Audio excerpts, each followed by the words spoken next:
Welcome again. It's still good morning, Anambra, and we want to explore our theme for today. So it is World Telecommunication and Information Society Day. A day we explore the impact of telecommunication on information distribution, especially the internet. And we have joined us today to look at social media and fake news. Sachuka Nabife. Once again, welcome.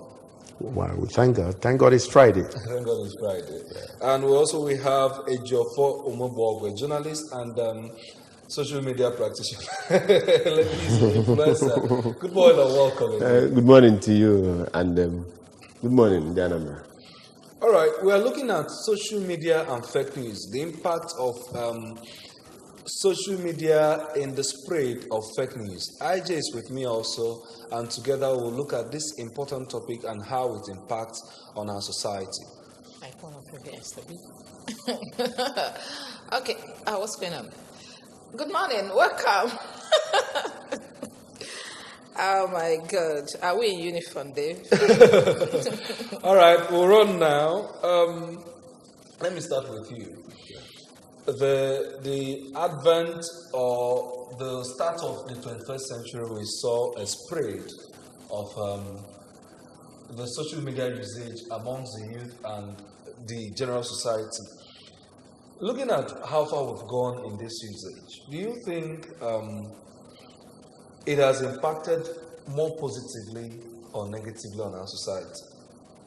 The answer is simple, more positively. Okay.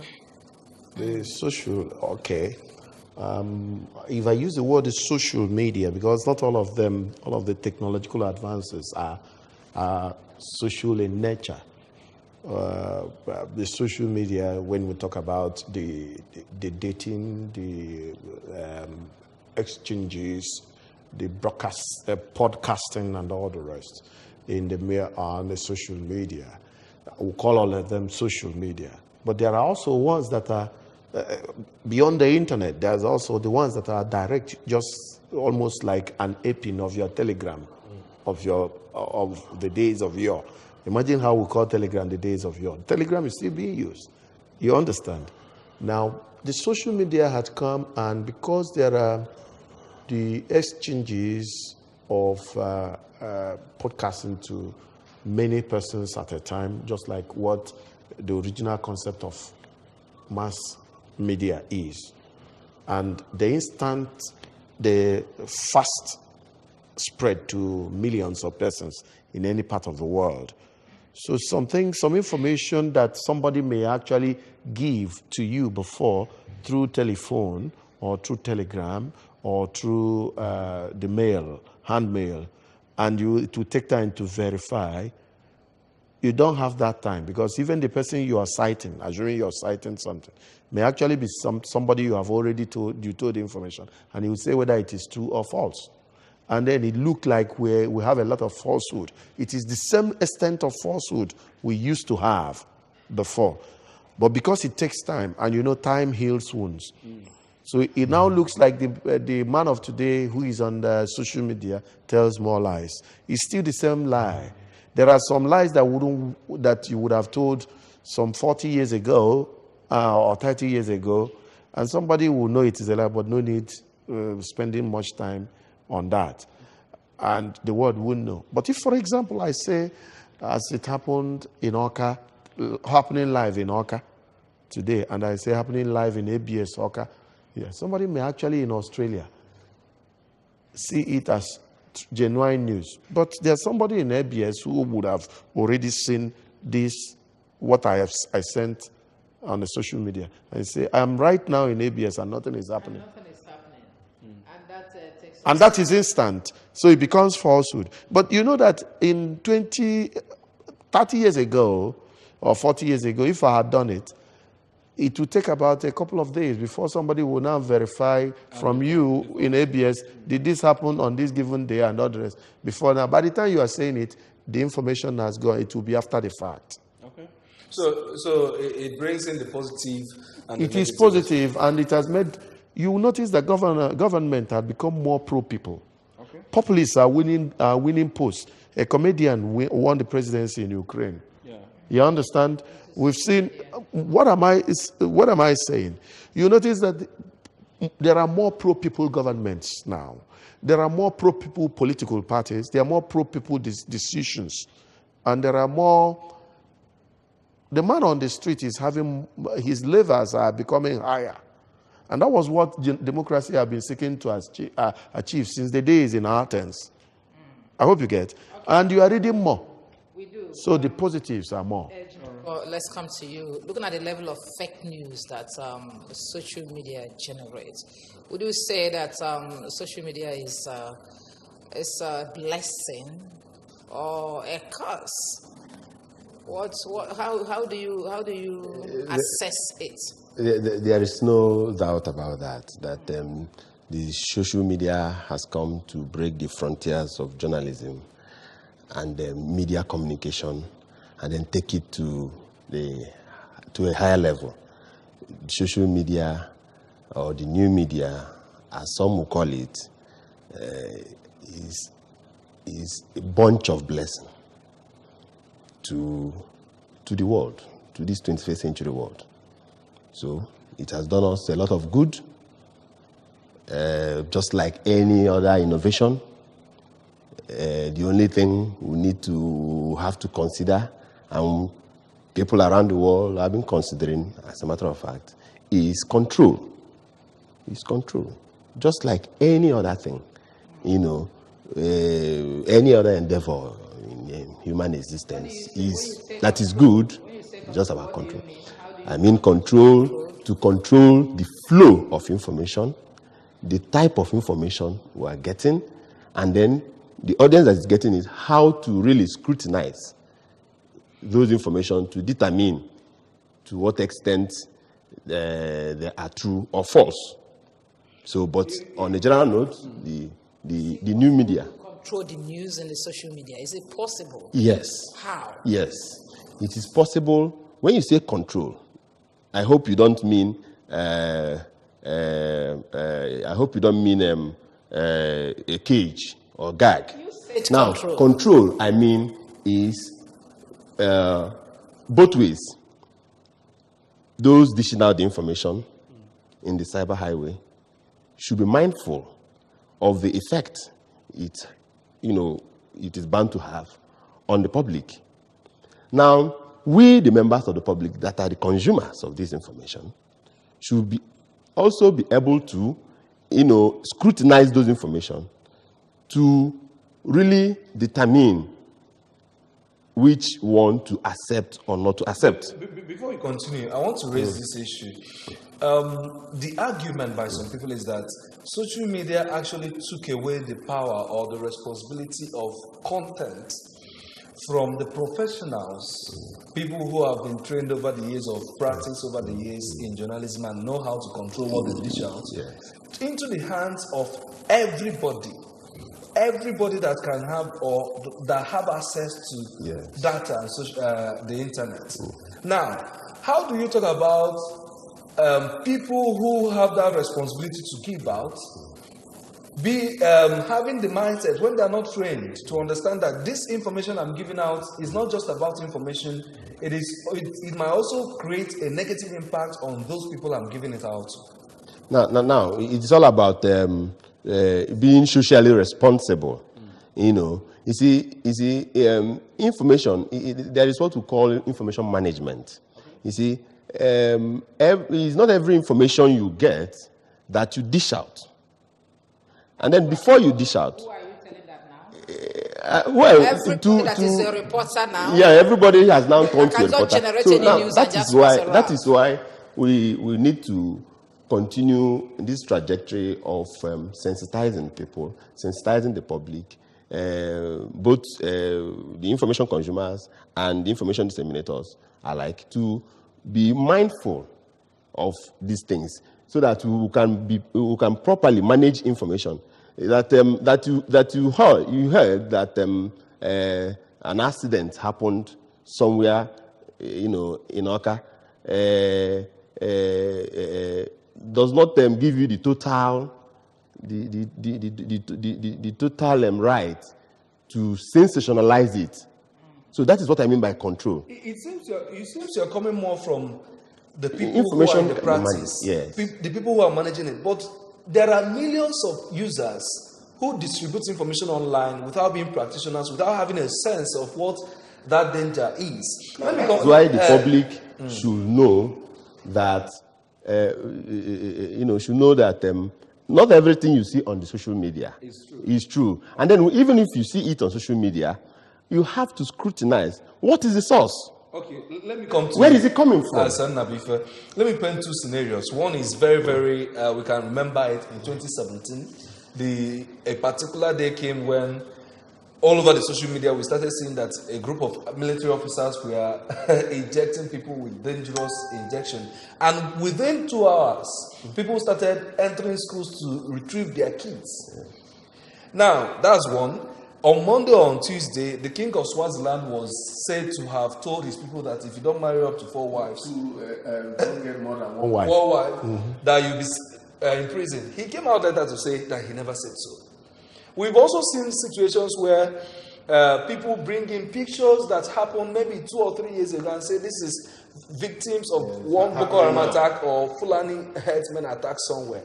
And he's talking about the persons distributing information being able to say, look at, being careful to be socially responsible and say, this is what we are giving out, whether it's true or false. How do you see this? Do you think the mass of people who are distributing information are actually ready to control what comes out from them voluntarily?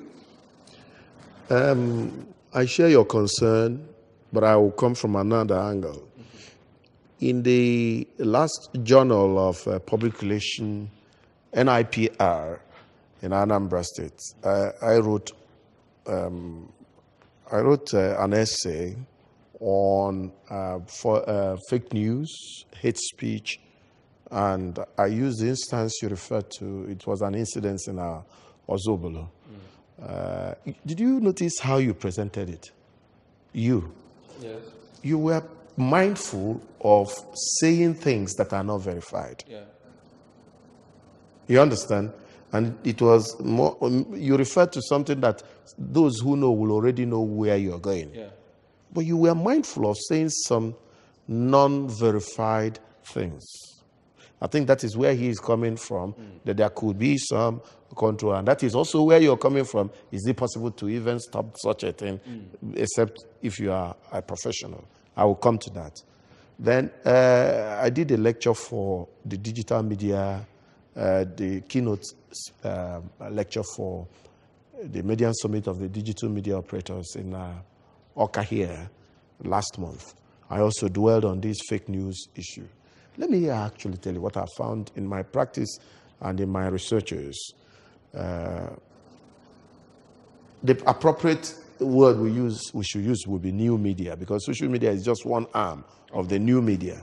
And the new media, not all of them are social in nature. But the aspect of new media that we should highlight and we should concern about from the way your question is going is usage. And it's actually usage, reception. Because every infant can use a phone and broadcast, even make a call. As a child of 2 can come out on a bus stop there and film anything, and just by touch, whether knowingly or unknowingly, will send it to the whole world. A child can actually use the mother's phone and actually imagine where, for example, a child picks the mother's phone, and the child picks the mother's phone and touches on the number of somebody. And what he's hearing is ta, ta, ta, ta. Immediately he finishes ta, ta, ta, the mother snatches the phone and switches it off. If that ta is sent to somebody who doesn't have, somebody else, it may not feel, but imagine to a high chief in her village or the husband's village. The man can actually claim that the woman gave her phone to the child to insult him because he's calling him, he's saying ta. The child could also be typing could type on the keyboard ta ta ta and send. The mother does not know that the child used the phone, but it is the mother's mind, and he could send to that high chief, who may have a problem with that woman. Okay. You understand? And he said, "Come and see it. I told you that this is a bad wife of my grandson or my son. Look at what she sent me. Send me a ta." All right. Are you getting the? I'm trying to paint a scenario. So the usage now and the reception here. So we may not control it. What social media did, what the new media did, is that it has brought people who were in the backwaters of communication and the communication organogram. For example, the technicals were on the behind of broadcasting.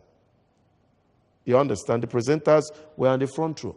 But now the technicals by the new media are the ones directing broadcasting. Do you know what happens now? All right. We'll continue with this analogy, and you've analyzed them, then we'll come back. We want to the street to speak to people and to hear what they have to say about this. We'll come back. Social media is a platform where information gets to everybody, even those who do not visit the social media. Because the information there is not censored,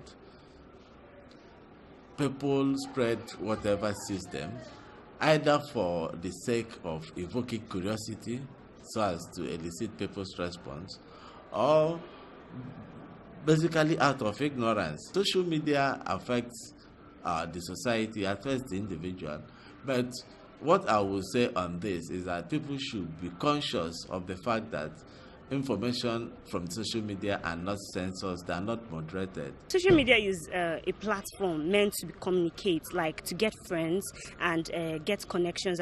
But then fake news now, it's really spreading wild. These things affect us. When you add them, they actually make you as an unreasonable person. Sometimes it sounds very silly. These things should be curtailed. I don't really think most of these fake news are necessary online. Well, first of all, there's ease of use of the social media amongst people. It's very easy to go online. It's very easy to send WhatsApp messages and all that. And that also facilitates sending out any form of news. Now, once any item is sent out on the social media, it can, within 2-3 minutes, get to hundreds of thousands of people. Now, whatever item it is, whether it is good news or bad news, it also spreads in the same way. And that's why the fake news also spreads, and nobody can check whether it is fake or not. The effect now is that many a time the things that are sent out and which are fake now turn out to be accepted as true.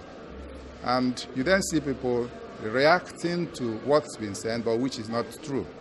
So it also creates tension, because some of the people who have taken some of these items as news, it affects their judgment of any other thing. You can have things being sent about Boko Haram or Hausa or Igbo or Yoruba within the Nigerian context, and many a time they are not true. And what it then does is that it generates unnecessary heat and tension. So social media, the fake news in social media is not a healthy thing for the individual himself as well as for the country. Because of the mainstream media, they have not been living to their billings. So most people rely on the social media because of probably the mainstream media due to government interference and some other things involved. So most of them don't really give the people what they really need in terms of reporting news to the people. A lot of people are very gullible, and they don't do research mostly when they see news on the social media. So they tend to believe everything. Welcome back. If you're just joining us, it's still Good Morning Anambra, and we're looking at social media and fake news. We are being joined by Honorable Ifeanyi Niago, Senior Special Assistant to the Governor on Digital Entrepreneurship. We call him the DigiPriest. Welcome. DigiPriest, yeah, thank you. Yeah, thank you very much. Thank you. All right. We also have Ejiofor Umebogu, a journalist and also a social media influencer, with us in the studio. We've been looking at social media and fake news, and we were looking at how the giver of the information and the recipient will control the impact of such to our society. And let me start from that by asking you've been a very powerful influencer using the social media to pass government messages as well as other things. How do you manage the information you give out? And how do you deal with fake stories when they come to your doorstep? Well, it's a very simple thing. Social media influencing has to do with your account system. We call it account system because the first thing you do is to build your influence. And what you're building, where you are building your influence determines what you do. Determines what people see you as. If you are an aspiring social media influencer, you need to make sure you are building your information on trust, integrity, on facts. So when people get to know you online, that you have very reliable information, whatever you drop sells. The same thing with those who are also building on fake news. You understand? And just like every other media platform, we have what we call the true leaders, we have the hack writers too on cyberspace. Yes, it might be difficult for a lot of people to get to know on time, but by the time you dwell on it for 3 months, 6 months, as far as you're a constant social media dweller, people get to know your kind of character and what you do. So it was very easy for me to control it because from the very day one, the information you give out to people gets to be the truth. Social media comes so quick, people believe you so quick, but it's also quick to find out whether you gave is true or not. So if you drop information that is not fact, is not the truth, within 2 days, people will get to know. By the time you do it 2-3 times, people no longer believe in you. So it's easy to have followers online. It's also easy to lose the trust and the followership. Before you came in, we were talking about control. How do we control the fake news or the news in the social media to know which one is fake and which one Okay, well, is real? controlling fake news is actually going to be in 3 ways. It's about the producer, the consumer, and then the owners of the system. What do I mean by that? Those who are producing, who are bringing it up, like some influencers like us, we need to work on them. That is one, and that is why we are running the campaign on digitalpreneurship. We have, yes, both the government, both the people, just the way you do your social orientation. That's what we do on them, and that's what we're doing now. If you're a social online influencer, the first thing you need to do is to know that there is need for you to maintain that. So it's about a system. It's not something you just wake up and you press a button and you stop fake news. Because even before social media, in the traditional media, we also have fake news. We have people who still publish wrong thing, but there is a kind of control. People still go to jail for that. So first thing you need to do is the producers, the influencers, the owners in cyberspace. We need to work on them to train them on why to do the right thing. 2, the consumers, people sometimes believe more or enjoy more the fake news. They know that it's the fake news and they still share it. So they also have to get that understanding that, man, before you share any news, make sure you are right. If somebody posts to you that do not cross Enugu Expressway, don't share it until you are sure. You can still go back to the person and say, why? So it's not about just seeing it and sharing it. It's about you sharing what you are sure of. For goodness sake, if you get to the TV station and hear where they say, run, you need to find out why you're asked to run. So don't just start running because people want you to run. Think of when Ebola came out and they said, you can drink water and you go. People made phone calls. People say a lot of things, and people started, battling with salt and killing more than what Ebola would have done. Do you understand? So apart from the producers who need to get the orientation that you don't need to share fake news, people who are using it need to know, don't share something because you've seen it. Social media should serve as a place to get news quickly, but it shouldn't take away your thinking. It shouldn't take away your rational human mind. And then we talk about the stakeholders, the owners of the space, which includes both the owners of the platforms, the Facebook, the Twitter, the WhatsApp and co, and the government. These are the owners of the space. So the government can actually come out with regulations.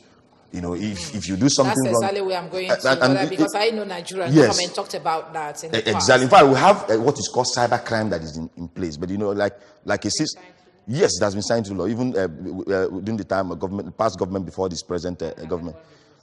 A lot of persons have done that. A lot of persons have got, even we have about 3 persons that have gone to jail because of what they have said online. Presently, former students of Moderna are also undergoing trial because of also what they posted online. So it's about implementing some of these things. And again, some part of the media will also see it as witch hunting. But we in this space also understand that there is need for the government to do that, to regulate what people are posting. Because right now, whether I like it or not, the other owners of social media, who are the owners of the platform, have put a lot of regulations on the ground. There's nothing you drop on social media that cannot be traced to you, wherever you are, but people don't know about it. There's nothing you drop. So if the government is very serious about it and want to implement it, anything you drop that is found to be wrong, they can trace it to you. They can prosecute you. So you drop with a forwarded message or no, exactly. Currently, Harvard is doing a research on that. That was what they came to Nigeria, selected about 8 of us. We did a training on that. They're doing research on that, on how to stop, because people moved away from the open space to what we call the mobile instant messenger, just like WhatsApp, Facebook Messenger, Viper, Telegram, and co.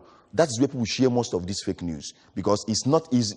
Before now, it wasn't easy to get them, and that is why WhatsApp reduced sharing to just 5 people. And now, if you share any message on WhatsApp, it's written forwarded, so that the person who is receiving it will know that this is forwarded, this is not from you. Because if I share a message to you, please run, I am running.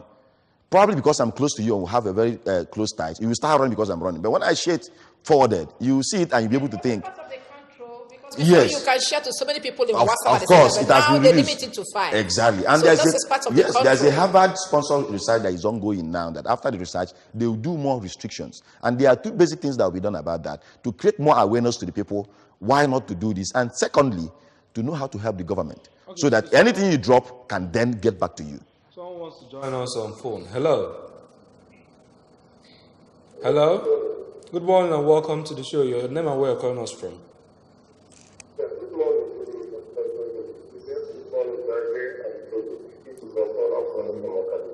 Okay, John Paul. Good morning, John Paul. I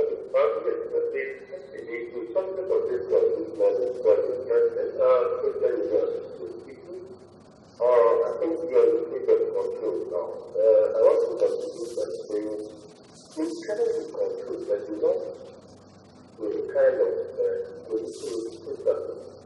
If you people are facing news, there are people who most of them are eating, rising joy and happiness from sharing the news, because they believe that they have a kind of more followers. Okay. And that is why not something can just like that. So we have to have a kind of unity of our people. That is from the government, there are people who are thinking and telling to do things against who they think are helping them, in order to punish or blame everything. Because that is why we have to have our human teams, video orientation, who will be correct. And by seeing this, I think social media and Facebook. Okay. Thank you. Okay. Thank you very much, John Paul. Fine. John Paul. Of control. People think it is stopping. Controlling doesn't mean stopping the new media. It doesn't mean clamping down. Control means, just like he said, it's like a three-way thing. You that is producing the information need to be socially responsible that this information you are bringing out, what is it going to do in the mind of the person receiving it or in the society at large? You still remember what happened in Rwanda? It's all about an information released by somebody about a certain tribe being cockroach. And it caused a huge damage in that society. You see, so it is about being socially responsible from the person producing the information. Then the recipient himself, receiving the information, should be able to also do a fast check, or to call fact check. And information can come to me immediately before even reading the details. Immediately I see any headline, especially those sensational, very sensational headlines. The next thing I do, even before reading the details, I go under to see the source. Find out the source. It is the source that will make me to now download it to even read it. But these days they fake source too. Because without source, they will write Punch newspaper and they will write all these ones. Now that is the third arm of the control. The third arm is the managers of the communication industry. Talking about the Facebook managers, all of them. Recently, in fact, just 2 days ago, Facebook closed down thousands of accounts. Yeah. thousands of accounts. And those accounts, they said, were being operated by some people in Israel. And it will be presented to you that they are in Malawi or in Nigeria. You will be receiving it as if you are receiving an information from somebody in Nigeria. But actually, those information are being churned out from as far away Israel. So these are the control mechanisms that if we put on ground, then we are in the mainstream media, and we know that this fear that the rates that people accept this social media thing, that the main media is threatened. Okay, before people goes to pick newspaper to read, or to sit down and listen to radio or watch television news, they prefer going through the social media first to get information. And most times, when they finish that, they don't even remember to get back to the mainstream media. How do we do? Yes, that is an innovation that we cannot stop. It has come to stay. That is the 21st century innovation, digital innovation that has come to stay. Now, it behoves on those of us who are practitioners in the traditional media to also take advantage of these new innovations. And as it is now, most of the traditional media platforms we do have, in the past, have all migrated also to the new media. Having their own online platforms, to also share those information that you are supposed to ordinarily see in the newspapers, hard copy newspapers. You can still now find them in their online platforms, operated by those same media outfits. So there is the mainstream, to me, to summarize, to me, the mainstream is not threatened. It's not threatened. It's not at all. Okay, for those who don't want to upgrade, they see it as being threatened. And some of the people who are also promoting this fact that don't go to social media because it lacks credibility. That is one. Because social media is like a society deciding that we need to start wearing agbada, for example. And you say you don't want to wear it. Meanwhile, that's the trendy thing, a new uniform. So for the major reason why one of the major promoters of fake news is what we call information gap. Do you understand? If something drops at ABS, for example, people want to know about it on the go. So if all the traditional media have upgraded to making good use of the social media, there won't be gap for that fake news. That is the first thing we need to understand. The major promoter of fake news is information gap. And people want to know all the time. So if all the traditional media upgrade themselves and make effective use of the social media, some of them are there, just some of them are just there. Yes, they have something to do, about fake news. Some of them are just there, having online platform. They are not functional. They are not working. How many young people are on those online platforms or the traditional media? Because they have not gone to get the young people who are good at the social media to manage their online platform. They are just they let it be that they have it, so that when they produce their newspapers, they will have the address. Do you understand? Take, for instance, ABS. One of the things that have put ABS where it is today, apart from the support of the governor and the kind of people you have working here now, is the appreciation of social media. I must tell you, because anywhere you are in the world, you now move to ABS. People don't even know that ABS has an office, a big place like this. Do you understand? So you need to appreciate the power of social media. That apart, people who are stakeholders, all those the sources of information that people want to know about, need to start employing social media, brand promoters, social media PR, guys, because if there was a time that traditional medias were people that give us information what we read, and know about, this is time to get those that are controlling social media. Because if you have the right handle, like Anambra State government now, you cannot come online now and start, controlling fake news about them, and it's going to trend. It won't trend because when you drop it, they already know 1 or 2 accounts they will go to and confirm is it true or not. When we came into this government and we started the social media, there was something we did at a time when we noticed the accounts that were carrying fake news. You know what we did? We went and picked those accounts and did a general trend with the accounts, telling the people, social account are people who are known for fake news. They only say the bad thing and people get to know them. So if you get the young people who are outside there, who have trained a lot of them, to manage your social media space, because every human being, anybody who is a stakeholder, no matter what you are doing, whether you have a nuisance value or not, you have a space in social media to manage. Because we are like, everybody is moving into the cyber platform. Do you understand? Whether you agree or not. So if you have people managing your account, if you have people managing your image, if you have managing your PR, there won't be space for that fake news. And very importantly, the last caller said attitude. When we're talking about control, the first control comes with our informal education path, our attitude. What do we do as a people?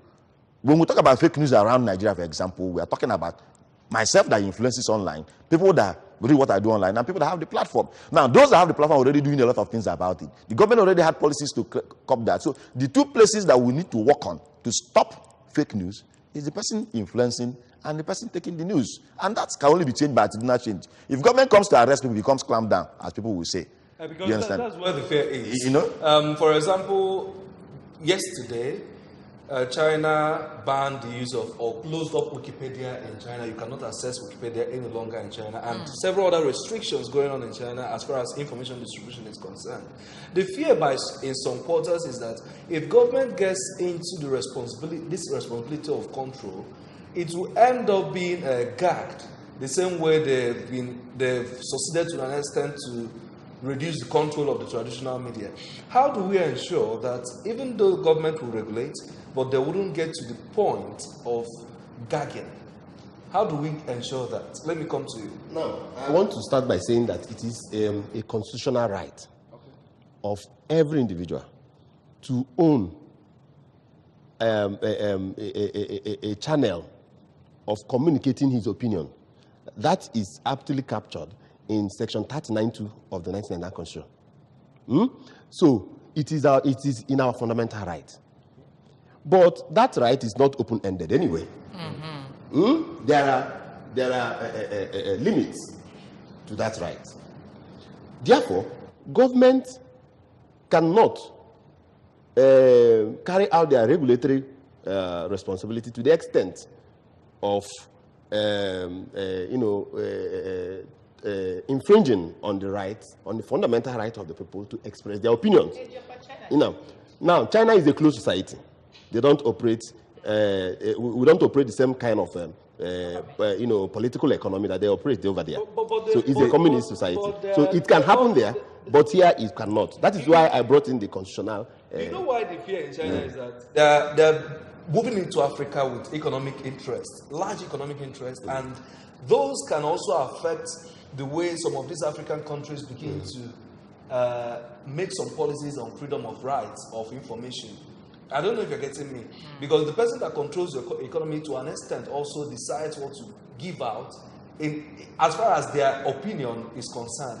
How do we ensure, how do we balance this?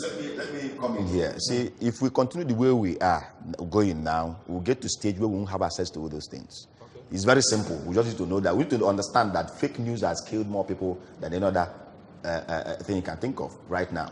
Because it hits the polity and what have you. What China and Co are doing is to control their system. Apart from just shutting out Wikipedia and Co, they have indigenous platforms that are similar to that. That is one thing again. As digital entrepreneurs, we look at these challenges and then find how to provide alternative. There's nothing that stops Nigeria coming up with a platform like Facebook, platform like Wikipedia and Co. By the time we get to that stage, what they simply need to do is shut it off. Social media is not where you come and play around. They are people's investment. Do you understand? So if we have business interests with US, UK and Co, you can't just shut them out like that. So it's not just what they wake up and do because they hate fake news. There are also business and bilateral agreements that are within it. Okay. So the first thing, apart from the normal discussion is, what are our young guys doing to create alternative platforms that can easily control? Because we can't control the back end of Facebook here. We can't control the back end of Google and the back end of Wikipedia here. But if we have other platforms that can provide similar service, then we'll get to that stage that will do it. But the first thing we need to understand is that fake news kills more than any other thing. It does. Okay. I also want to ask a question. The National President ATCON, the Association of Telecommunication Companies of Nigeria, came out last week to say that 30 million Nigerians, that is 15% of the Nigerian population, have not seen a mobile phone. And if you look at the remaining statistics, there's a possibility there are people who have not even had access to internet. How do we bridge in this gap? That's business opportunity for every other young person who wants to get into digital entrepreneurship. It's a very big opportunity because if you think of how mobile phone came in here, you think of how many businesses that transformed from where we used to have recharge card sellers by the roadside, phone call sellers by the roadside, and they move. Then you think of how to migrate into. Do you think this information is correct? It's more than correct. Really? Yes, it's more than correct. life does not end where we are. There are a lot of, and that's one thing that social media does that people who don't have the understanding, have a problem with. Social media brings you to the forefront. If you're not careful, it makes you forget those who are not even there with you. There are a whole lot of people who are yet to get close to social media, who are yet to get close to phones. Do you understand? You think of the number of phones you have used, number of SIM cards you have used, then you know that you are actually using a lot that others would have used.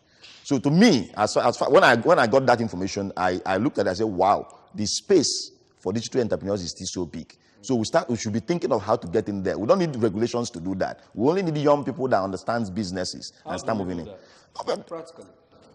What else do we see? For example, in Anambra State, I will tell you that the programs we are doing in digital entrepreneurship is to expose people to that effect. By next month now, we are moving into the 21 local governments. That's what we are doing. Telling people why to do that. There are those who don't encourage their children to have phones. Do you know there are places in Anambra, for example, that people are not allowed to hold phones because they say you're not up to 18 years, you're not up to 21 years, or something like that. Yes. Yes, of course. Schools, too, that don't allow that to happen. We have a campaign against that because the phones you're asking somebody for 18 years not to use, the one you are using is produced by somebody of that age, probably in Japan or Korea. Do you understand? So this is a campaign we need to run. And the more you do it, the more you expose people to the opportunities online. If we turn people's eyes away from just talking about bad things to understanding that with just phone alone, it can change your fortune.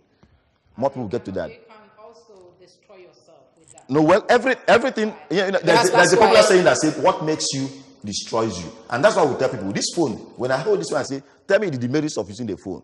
You can mention only about 5 or 6. But there are 1,001 reasons to use phone.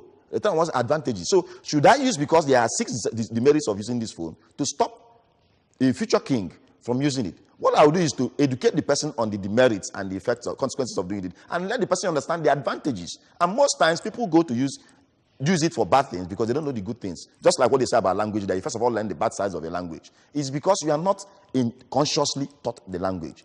If you have a teacher that trains you on the language, the first things you learn are the good things about it. So practically, as far as I'm concerned, in Anambra State, for example, that's what we're doing and the government supports it. It's taking the awareness to the people. Let everybody come to understand the importance of using this. There are some persons who are even in the media area that you need to send email to and then call them on phone, tell them to go and check their mail. It doesn't make sense. That's not how it should be. So we need to take the awareness down to the people. Let them understand that this is where the life is now. If you are giving birth to kids now, for example, you need to train them in this. Because that is the next level. We are talking about people that will compete with kids that have been born in US, in UK, the same time. So in the next 10, 15 years, they're competing with them. So why hold yourself back? Do you understand? Do you understand? Microsoft in recent times sent us mail and we are communicating because they are trying to come to Anambra State on AI, artificial intelligence, because that's the next thing. Next time before you wake up, you see machines greeting you and doing a lot of things. We must agree with the trend of things. We must agree with the trend of things. What matters is how do you use it. If you are going to Onitsha, you must come out and go to Onitsha through a transport system. What matters, which do you use? And when you are using it, how you are using it. But when you say you're not going to go to Onitsha, you're not going to enter a temporal system, you'll be pushed by the will of events. Well, I believe our topic of discussion for today is about fake news and the social media. It's still about not yet. Not yet the business angle of the media, of the new media. Okay. But because why I said this is that why it is good that I bring us back is that the whole issue of fake news, became rampant because more people see new media as a place of making money. Then with that business sense, purely commercial sense, you see people, because they want to generate traffic on their media platforms, they will go all out to feed the public with junk messages and fake news and fake information, just to sensationalize their reports and then generate interest on their media platforms. And by so doing, they make more money from the traffic that will be so generated. Now, that is one of the major causes of fake news. People thinking about the new media from purely the business angle. Without the disadvantage it will cause. Yes, regardless of the disadvantages, that is inherent in excessive drive to commercialize the new media. Let me just drop in this here. Let me just drop this. Yes, in 30 Mm. seconds. See, whether I would like it or not, we must think social media as business angle. That's where you see entrepreneurs do well, and that's, we must focus that to do well. Yes, there are always quacks in everything. There are people who go online to do the wrong thing, even the Yahoo guys and co, whom we try to not to promote. Do you understand? Do you get what I'm trying to say? But once we have that attitudinal change, people will get to know you. I don't want to mention names because we are on air, but there are so many sites that people know they are fake news sites. Okay. And they don't go there, and their fake news account, they don't go there. So whether you like it or not, we must understand that digital media, social media provides us opportunity for new entrepreneurs to emerge, for new businesses to emerge. But how you do it is what matters. That's how we go. That's what we are concerned with. Okay. All right, thank you, Honorable Ifeanyi Niago, Senior Special Assistant to the Governor on Digital Entrepreneurship. Thank you for joining us. Thank you. And Ejofe Umebogo, a journalist and social media influencer, also on the show. We had Sacho Kanabife, Managing Director, National Light Newspapers, who was also here in the first segment.